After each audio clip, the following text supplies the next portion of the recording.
Hello, good evening. Can you hear me? Hi, how's everyone doing this evening? My name is Toni Seaton, and I'm the Counseling Director for Prodigal Kids. And if you don't know, Prodigal Kids is one of the ministries of Amen Always Church in Jacksonville, Florida. And we are an agency that provides mental health counseling and substance abuse intervention and prevention services for children, adolescents, and their parents. And this evening, I'm just going to be doing a brief presentation, letting you know a little bit about Prodigal Kids and some of the work that we do, and also some of the recent mental health issues that we've been experiencing in our country during the coronavirus pandemic. So I'm going to go ahead and begin the presentation at this point. And at the end, if you have any questions, feel free to ask them. And then you can also email us at Prodigal Kids, and we'll respond to those emails as promptly as they come in.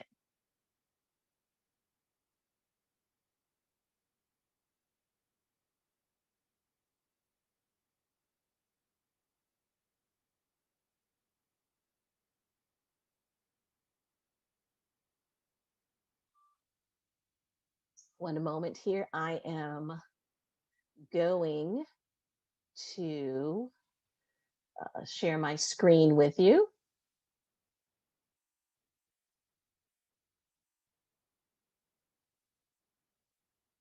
Okay. And once again, as I was saying, this is a presentation on mental health and resilience during COVID-19.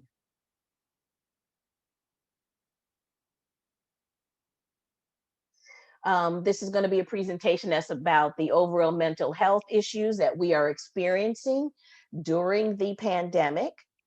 Um, Hopefully, and if you can't hear me or see me or anything like that while we're doing the presentation, please let me know. And also, as stated, what we will do, we might be able to email the presentation to you if you want more information, but you'll also always be able to call our office as well. So we're focusing on the overall mental health during the pandemic as we're experiencing it with COVID-19, how mental health needs will present themselves in adults, in children, and in teens, because you will see the result of the pandemic that we're going through. You will see it actually play out in different people based upon their age group, sometimes their cultural group. And so we'll briefly go over that as well.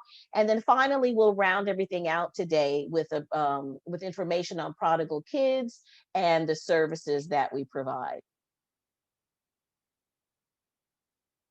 Now, of course, the reason for the presentation is because we have seen a spike in mental health issues and just the way that people are overall coping with the stress that has been brought about by the pandemic, whether it's stress coming from a loss of a job in the home, children not being able to go to school in person and having to do homeschooling, lack of interaction with family members that are distant, friends, normal social activities. All of these things have contributed to a spike in different mental health issues. So we'll be discussing that. There's a definite increase in need for mental health care and information. Unfortunately, we don't have a lot of information that's out there. Some of the information that's out there is on mental health needs and services, but not necessarily as it pertains to the pandemic. So that's some of the information that we're talking about this evening, and also resources on how you can get more information to help you. And also as well in specific to Prodigal Kids, the way that some of the mental health issues will present is in the increase in substance use. So substance exploration and actual use by teens, children, and adults. One of the issues why there is an uptick in mental health, one of the reasons why there's an uptick in mental health needs is because there is still, unfortunately, there is a stigma. There is a stigma in our society as it pertains to mental health needs, especially when we're talking about adults. as well as teens and definitely children.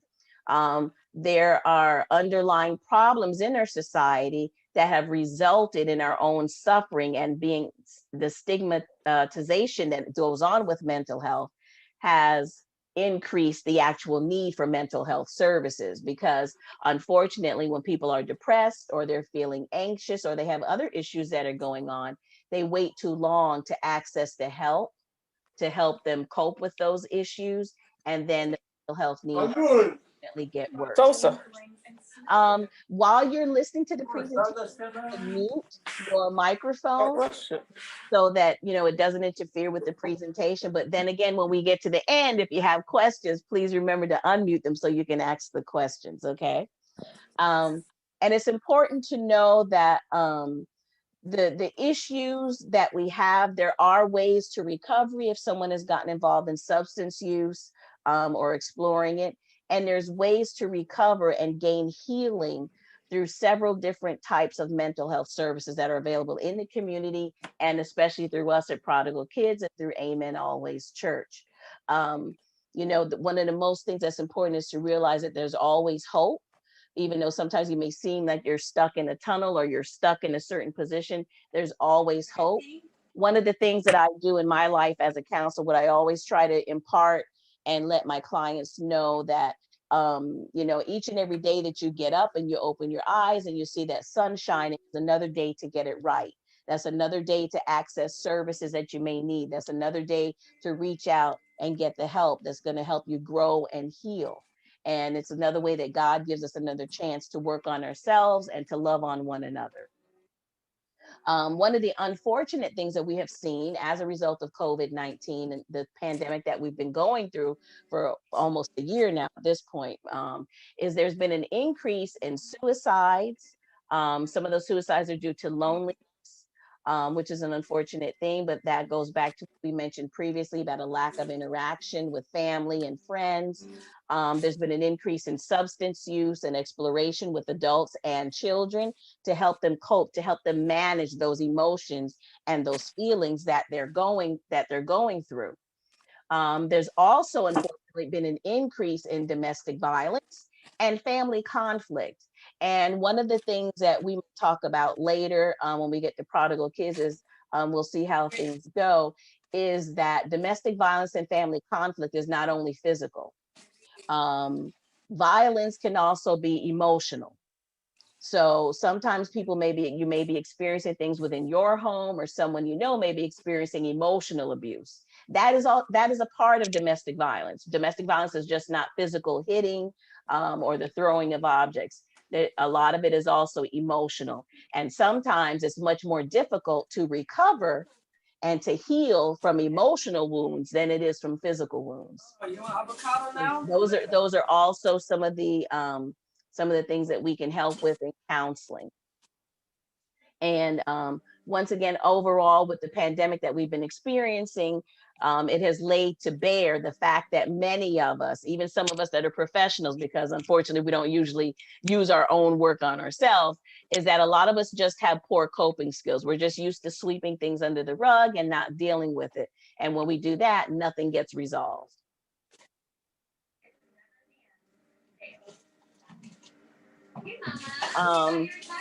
Since a great number of mental health challenges have increased during these trying times, one of the things that we need to focus on is the fact that there's been a general increase in anxiety and depression. And that is, of course, due to the physical social distancing, the stay-at-home orders, and poor communication between family members, a lack of communication and poor communication. If you're not used to sharing your thoughts and your deep feelings with others, once you're isolated, it gets even much more difficult to do that. And also then a lack of is you have some people that are not able to access technology. They don't know how to use some of the new smartphones and some of the apps and things that are available for communication, such as Zoom and Skype, and a lot of the other things that are out there, the Google Hangouts and all of those other issues that are there. A lot of people don't have the skills to know how to access communication. So that in and of itself has created more anxiety and depression for others. Once again, if you can mute your microphones while we're doing the presentation, and then at the end, I'll let you know when it's okay to unmute them so that you can ask questions. Um, and even though it's only been a year since we've been dealing with COVID-19, the CDC has contacted several universities and think tanks within the country to do different studies to see how we've been experiencing these challenges and what has gone on with everyone during these unprecedented times. Because unfortunately, a few years ago, the adults will remember that we had to deal with SARS, but SARS has been nothing like the scope of what has been going on with the coronavirus. Just the sheer numbers of the isolation and the deaths that we've had to deal with has resulted in an increase, like we said, in anxiety and depression, and unfortunately, an increase in violence. The blame that has existed between different communities. A lot of people have talked about the unfortunate rise in racism that we've experienced, but a lot of that is due to stress, and stress from losing a job and other issues being placed on the wrong person and not knowing how to cope and having the blame game begin. And those are some things that you can work out with a counselor when you go to counseling, whether it's individual counseling or whether it's counseling in a group. And when you deal with those issues, that will also help to aid those people who are experiencing or starting to explore substance use to help them cope with stress and other issues of anxiety and depression that they may be going through. So some of the information that I have gathered to help us is from the CDC. There was a big study that they did called the CDC Household Pulse Survey, which I gathered that information through the National Center for Health Statistics and the Census Bureau. Remember, we just recently finished a Census Bureau, a new census last year. So that information is starting to roll out as well. One of the things that we need to really understand is what's happening to our children. Um, and the first thing when dealing, whether it's a pandemic or any type of a crisis that's going on, whether it's a big crisis within the community, within the world, or a little crisis that's happening in your home, is that minors, talking about children and adolescents, those crises will affect them differently, and then you'll eventually see how they will behaviorally act out. How they deal with those is a little different than adults. Due to their developmental stage and, of course, their overall lack of life experience, children and adolescents have a higher probability of dealing negative with the effects of a crisis. And when it's a family crisis, it could be something such as a divorce. It could be moving from one area to another, even if it's moving from one neighborhood to the other in the same city, or moving cities, moving across the country. The change of a job, the change of a schedule, household schedule, because as we all know, children need to have a little bit of structure. So those things that change within the home can be a family crisis. Then you may have other things going on as the pandemic, where the world and our country is experiencing a crisis. And there is a definite increase of anxiety, depression, PTSD, and behavioral issues in children. The anxiety, depression, and PTSD we're used to seeing in adults, but that also happens to our children and to our adolescents. One of the things that I share with my clients in counseling sessions when we're talking about their children is that children are human beings. They're just little people, they're just little human beings. And they experience the same things that we as adults do. The only difference between us and them is that they don't have the vocabulary to express or to help them manage and talk about what they're dealing with. So oftentimes what we'll do is we'll see them act out with negative behaviors. And that could be negative behaviors with you in the home or negative behaviors out in the community. And of course, most definitely negative behaviors at school, which is where they have a tendency to spend most of their time, being children and adolescents. The different stressors that we can experience within our families above and separate from the pandemic can run the entire spectrum. They can run the gamut from socioeconomic, that's through the loss of a job.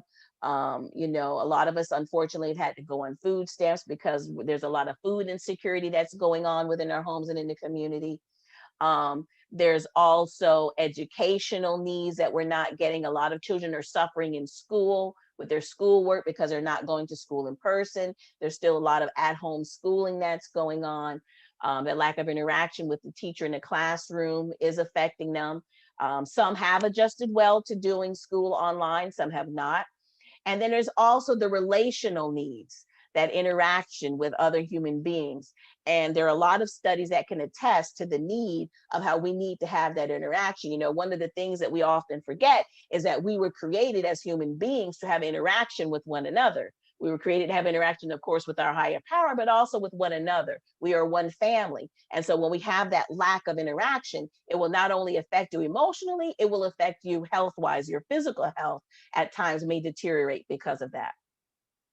One of these studies that I looked at for this presentation was from the Ontario Center of Excellence for Child and Youth Mental Health. And some of the things that they see on the increase with children, especially when they have no outlet and no way to cope with that and a lack of mental health services, is there's been an increase in loneliness, there's been an increase in grief, the stigmatization from having those issues, the financial, as I spoke before, the financial insecurities and food insecurity, the loss of community connection, and issues with access to healthcare. Because as you know, as a lot of people have lost their jobs, they've also lost their healthcare. Teens and children, of course, are prone to behavioral issues. They act out, you know, through rebellion, when they're feeling insecure, if they feel unstable. So if you as an adult are right now, because of things that are going on in the world or things that are going on within your home, you're feeling insecure and unstable, you must know that that is also affecting your children. So if all of a sudden you see your children and your teens acting out, spending more time away from you, that's their way of trying to figure out and find a way to deal with these emotions that they don't have a way to deal with. So that's unfortunate when some of them will start to seek outside. If the home is not stable, if the home is insecure, that's when you'll see your child and the children starting to reach outside of their sanctuary, as it should be. You'll start seeing them reaching outside for sources to calm them down, to make them feel stable, to increase their happiness. And that unfortunately may come in the form of substance exploration. They'll start exploring the use of illegal substances, whether it be marijuana or other hard drugs or alcohol. They'll start to experiment. And unfortunately, once they start to experiment with them, they will start to see changes because, let's face it, those things work. They do what they were created to do. They will change your mind. They will change how you feel briefly for a moment. And so that's how they can start going down that, spiraling down that path into substance use. A sense of hopelessness may develop, as it does in adults, leading to an increase, unfortunately, in an incidence of suicide ideation. Like I said earlier in the presentation, there has been an increase in suicides. Unfortunately, before the pandemic, we saw that happening in our society as different societal changes have occurred. And with the pandemic, that has gone up. In fact, the leading cause of death of people aged 15 to 24, based upon statistics from 2017, was 6,200. That was a number that they experienced in Canada. They had 6,200 suicides of people between the ages of 15 and 24. And overall in Canada and in the United States, that is the second leading cause of death at the moment. Now a little bit more about the presentation of the mental health, the way mental health needs will present themselves, the way they'll show up in adults versus teens and versus children. Adults, teens, and children, they present their needs for services and support in different ways. It's important that we are able to recognize those needs in ourselves and in others as early as possible to assist them in getting the help that they need to heal and to cope with whatever's going on in their life. And the reason we say not just heal, we also use the term cope, is because as we know as adults, there's some things that we cannot change, but you have to go through. And when you're having to go through it, you got to learn how to cope. You have to learn how to manage yourself to get to the other side. Some things we can totally heal from, other things we cannot, may not be able to totally heal from, but we can learn how to manage ourselves in those moments when we're dealing with those negative things that come up in life, such as stress, family issues, also grief. Which also grief has gone up as the death rate has gone up. As of day before yesterday, we unfortunately in the United States had reached the number of 400,000 deaths due to the coronavirus. So there's a lot of grief issues that people are starting to experience. And remember, there's several stages to grief. So I want you to think about that as we go about our day, and some of the people that we have interactions with, is that you may encounter people that may be coming across angry or sad. They may be experiencing grief because of not only a loss of an actual loved one, but also because of the loss of their job and other issues and lack of interaction with other people. So that's a form of grief. Our poor coping capabilities of a society, and this is so important, our poor coping capabilities as a society have led to an increase in the mental health and substance misuse on a daily basis. That was above and separate from the pandemic. The pandemic is really nothing more than a spotlight. It has been a spotlight to show the societal ills, the issues that we have in society that we have not been managing, we have not been taking care of, we have not been trying to fix and heal. The coronavirus has been a spotlight on those issues for us as adults and as our children.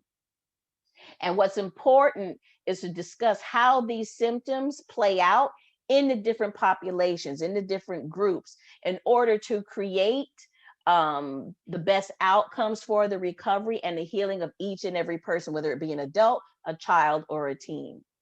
In adults and teens, what we have really seen is an increase in anxiety and depression. And anxiety and depression can play out as outbursts of anger, an increase in irritability, rebellion, financial irresponsibility, increased substance misuse, an increase in overeating. You may find that there's going to be changes in how you or people that you know are eating. There may be an increase in eating, there may be a decrease in eating. There may be an increase in sleep disorders. Some people may be sleeping the day away. Some people may not be able to sleep at all. Those can all be symptoms of anxiety or depression. Children will show an increase in these areas, once again, in irritability and anger outbursts at home, in the community, and in class. That's how they will show need for mental health issues as it relates to anxiety and depression, irritability and anger outbursts, rebellion, a lack of focus and concentration. And once again, that could be in the home, or that could be out in school or in the community trying to do different activities. You will see the beginning of substance use. You will start to hear them maybe talking about drugs and alcohol, maybe reading things about it, maybe looking at things about it. Okay, that's the beginning of experimentation. And you will also see, with children particularly, an increase in lying. They will start to lie more to their adult caregivers because they're trying to cover up what's going on with them inside, that maybe they don't have the verbiage, they don't have that vocabulary to describe what they're thinking and what they're feeling. Because once again, remember, it's difficult for us as adults to do it. And then children are just small adults. They just don't have the right words to use to help them express. So if it's hard for us as adults, you know it's going to be hard for children as well, if not more difficult. The next thing that I want to focus on a little bit is on hope and resilience, and why it's so important to seek mental health assistance. And then we'll get into how Prodigal Kids can help you in that area. We all know that children are resilient, and unfortunately, sometimes we take that for granted. But when children are resilient, when they are surrounded by caring adults and the professionals that they encounter in schools, in churches, and community organizations, that's where our children are able to learn positive coping skills to help them manage their daily lives in an effective way. Parents are the first and best example to their children on how to live.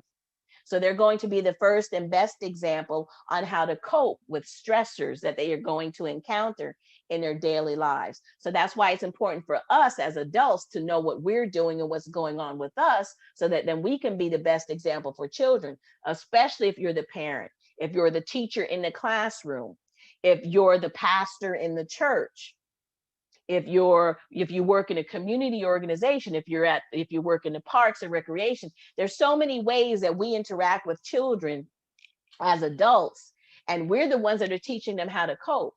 So if we're not coping in a positive way, they're not going to know how to cope in a positive way. But they are teachable. The same way we're teachable, they are teachable. And we know that they're resilient once we pour good works into them, once we pour positive thinking into them, once we give them the skills that they need, they are resilient. And as much as children are impressionable, they are also adaptable. Children can adapt. They can learn to manage. They can learn the skills that they need to get through life. They can learn the skills that they need to get through possibly an abusive situation they're experiencing, whether it's physical abuse or emotional abuse. We just have to be able to give them those coping skills to help them do it, so that they don't go and explore the negative things in life, such as drugs, such as alcohol, such as lying, such as getting involved in criminal activity. They need preparation for their life as an adult. They need preparation for being able to manage the stresses of being an adult in a healthy way. So as we're trying to help and assist our children, we have to check in with ourselves. We don't want them to continue the negative cycles of dysfunction that many of us have experienced, and that have led our society to the overall issues and things that we see every day that are going on, from the strife, the criminal activity, the drugs and alcohol, the suicide. We need to break the cycle of dysfunction that's going on. One of the things that's important to know is that we have to live and breathe hope. Hope is a feeling of expectation. It's more than optimism. Okay? It's a hope. Hope is a true feeling. It is a deep feeling of expectation. That expectation needs action in order to come to be.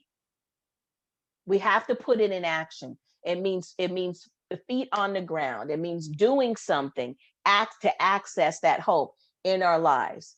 We're not really living if we're not putting action to our thoughts and our feelings. We can't just give lip service to it. We have to put action. We have to put movement to what we're doing. Resilience and hope go hand in hand. It's important to know that as adults, we foster hope in children. We foster hope in our teenagers to encourage the willingness to try, encourage the willingness to prevail, to work on self-improvement. That also goes back a little bit to us being the first and best example for our children.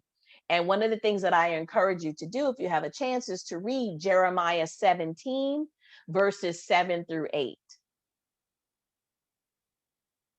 That's one of the areas in the Bible where it will really give us a fullness and a complete understanding of what it is to be hopeful and resilient. A little bit about Prodigal Kids and the services that we provide. Prodigal Kids is a ministry of Aim and Always Church that provides prevention and intervention services as it pertains to substance use, and that would be drugs and alcohol, the use of cigarettes, which we know is unhealthy. And also we provide mental health services. Our prevention services consist of evidence-based curriculum to educate and discuss with the minors and the caregivers, you as the parents or the caregiver of a child, the pitfalls of delving into that world of substance use and misuse. Their intervention services are actual counseling sessions that we will provide on the individual, family, and group level to address the substance use in that child and teenager's life. We need to remember that minors and their families can be taught and will be taught through Prodigal Kids services, better coping skills to manage their lives, to avert the use of those illicit substances, to hopefully avert some criminal activity, to avert some of the beating up of ourselves and going with, low self-esteem and just poor social interactions and not knowing how to talk to one another, poor communication skills. So we also offer mental health counseling, as I said. We also offer health and wellness and community outreach, which would consist of the information that we provide to community members, of course, and people that come to access our services.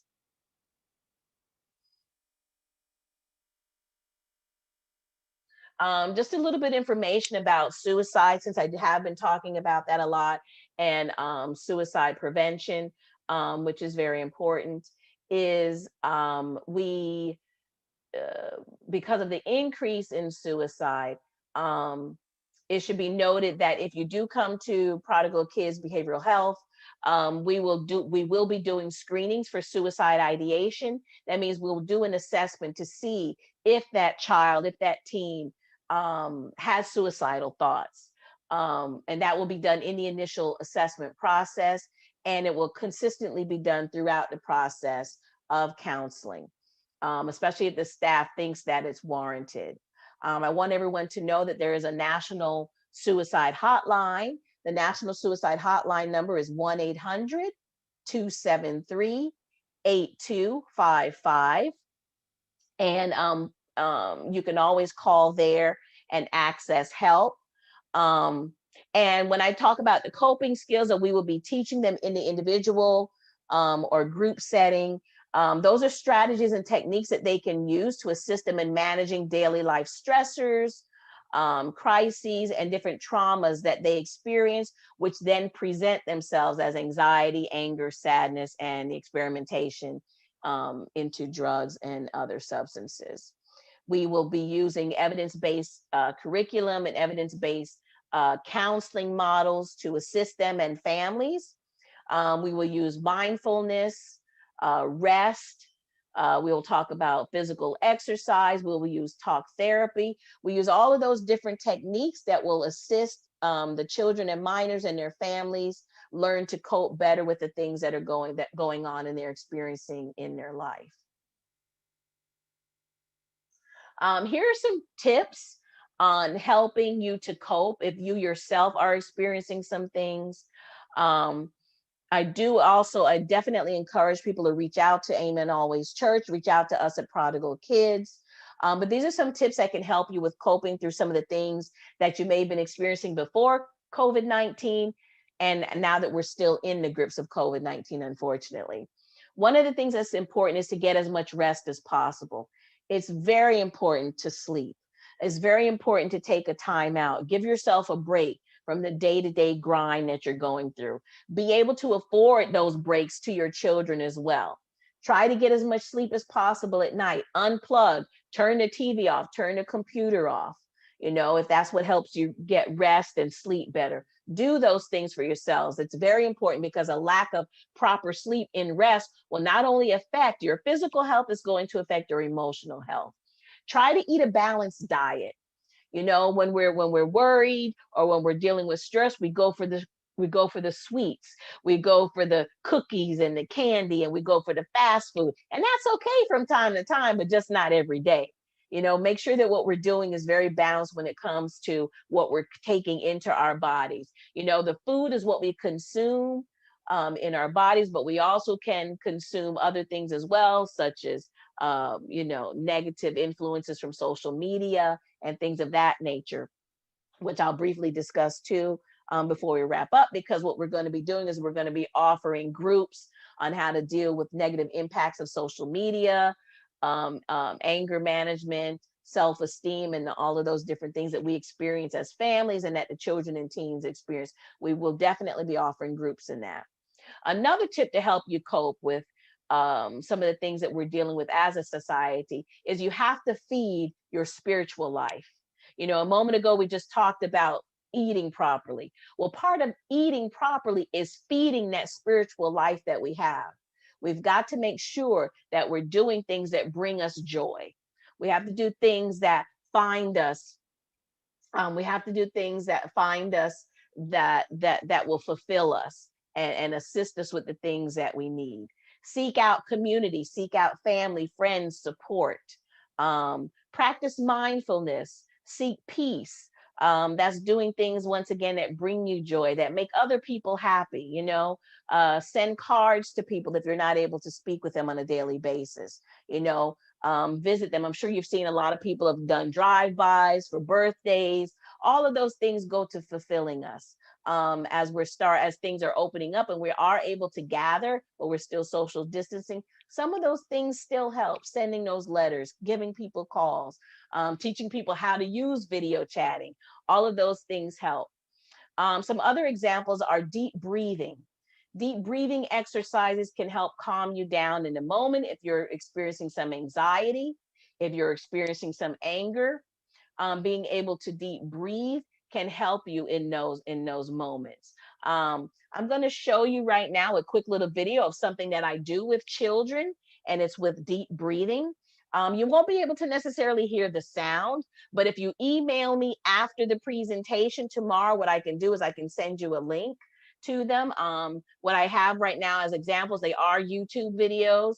But I will be able to send you the link to that if you email me tomorrow requesting it and or requesting the presentation, as well as seeking information on the groups that we will be offering. And we will be offering those groups virtually right now, and then eventually we will have them in person as well. So what I'm going to do right now is I am going to show you one of the videos. Let's see here. Let me see. Well, this right here, let's look at this one. This is a video right here. This is a video that talks about the progressive muscle relaxation. This is where we teach our children how to relax their whole body. Okay, and you can relax your whole body by tensing your body and then releasing it. Okay, this is just an example of some of the things that I use to engage the children and engage the teenagers.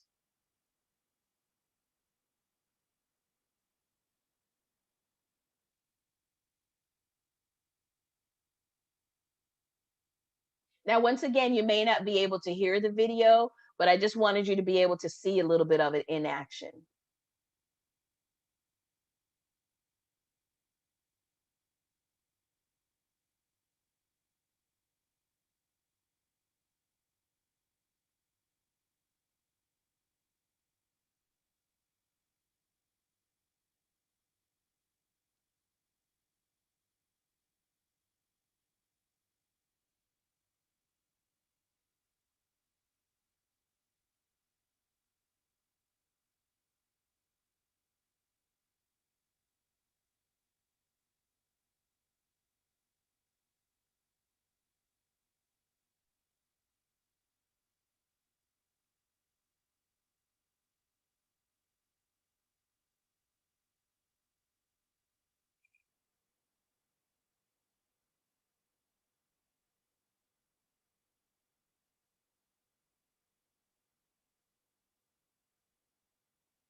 So hopefully I hope you were able to see a little bit of the video there.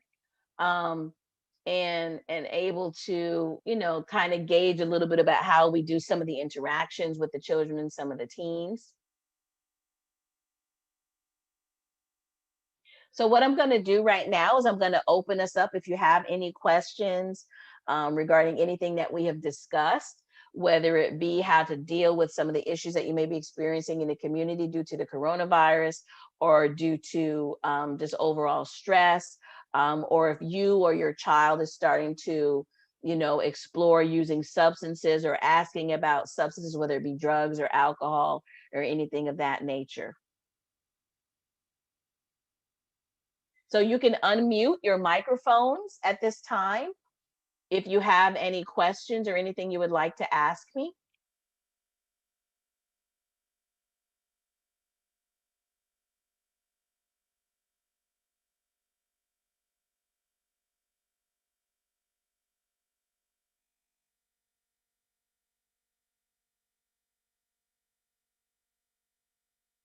Okay. If no one has any questions at this moment, what I would suggest, what I would encourage you to do, what I'm going to do is I'm going to share, because I just realized that I didn't have my email on there. I'm going to share my email in the group chat so that if you have any questions or anything of that nature, you can email me tomorrow or tonight, and I will definitely answer your questions, um, or any concerns that you may have in regards to the services that Prodigal Kids has, any questions about the groups or the counseling that we have that's available through Amen Always Church, and of course, Prodigal Kids.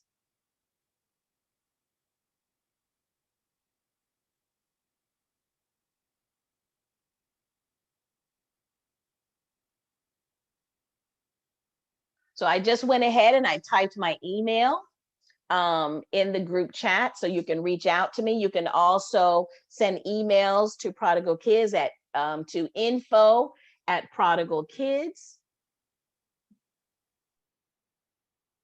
and you can give us a call tomorrow or anytime. We will always try to return your calls, usually within 24 hours. If it's on a Friday or over the weekend, we will get back to you the next business day. Um, Once again, if anyone has any questions, um, we can answer them right now. If not, you can just give us a call, like I said, and leave a message, and we will definitely get back to you. Our number is 904-533-6874. Let me go ahead and type that very quickly in the group chat. 904. Once again, it's 904-533. Let me see, 6874. I'm trying to type it here while I'm talking to you. Okay. So that's our phone. That's the phone number to Prodigal Kids. Once again, my name is Toni Seaton. I'm the counseling director. My email is tseaton@amenalways.org. And once again, if you have any questions, just please reach out to us via sending an email or calling. Thank you.